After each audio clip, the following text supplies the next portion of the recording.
FISA documents were released revealing that anti-Trump dossier was a main source in obtaining the warrant, the FISA warrant, to spy on the Trump campaign leading up to the 2016 election. Well, Tom Fenton, the president of the government watchdog group Judicial Watch, fought for the release of these redacted documents and is now urging the president to declassify them. He's here to explain. Tom, good morning to you. Good morning, Steve. How are you? Okay, I'm doing okay. I'm looking at the documents. There's a lot of Sharpie in here. There's a lot of stuff that's blacked out. We have no idea what's in there. You think the president this morning could call somebody and declassify it, and then we know what they're hiding, right? Well, that's for sure. Devin Nunes, the Bob Goodlad, is suggesting that there's other material in there that is classified right now but doesn't need to be classified. And we already see from the material that was released over the weekend that the material that we were told, they couldn't even tell us existed one way or another, didn't need to be classified. And we know why it was classified. It wasn't because they were protecting national security secrets.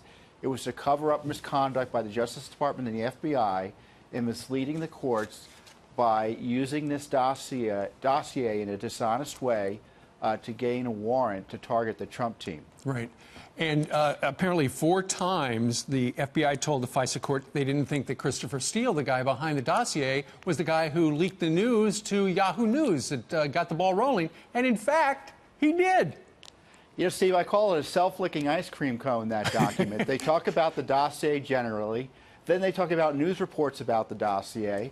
Then they talk about a State Department information about Carter Page that had its origins, according to reports, in the dossier in the Clinton campaign. This is a Clinton campaign document that was presented to the court as if it weren't, and then they used reports about the Clinton campaign document and leak operation to further justify asking for a warrant to target the Trump team. It's look, anyone who signed on to this needs to be asked questions about why they signed on to it, what they knew and when. And unfortunately includes the current administration official, the #2 of the Justice Department, Rod Rosenstein. Sure. What is puzzling to me, though, is the fact that they did not reveal that the DNC and Hillary Clinton were paying for the dossier. Instead, they said, you know, somebody's obviously looking for dirt on Trump. Is that enough? Oh, you know, I encourage your viewers to go and look at that portion of the dossier. It's a footnote where they describe source #1, which looked to be the major source. They went out of their way to talk about, to avoid talking about the fact it was the Clinton campaign behind it. There was no good reason not to inform the court that, other than to, again, mislead the court into providing a pretext to spy on the Trump team. And look, this is about Carter Page, in theory. But when you look at what's been released, it was all about getting at the Trump campaign. Absolutely. And we heard from Carter Page yesterday. He said it's laughable. So he wasn't a spy. He wasn't an agent of the Russians. He was a cooperator with the FBI. They didn't need to spy on him.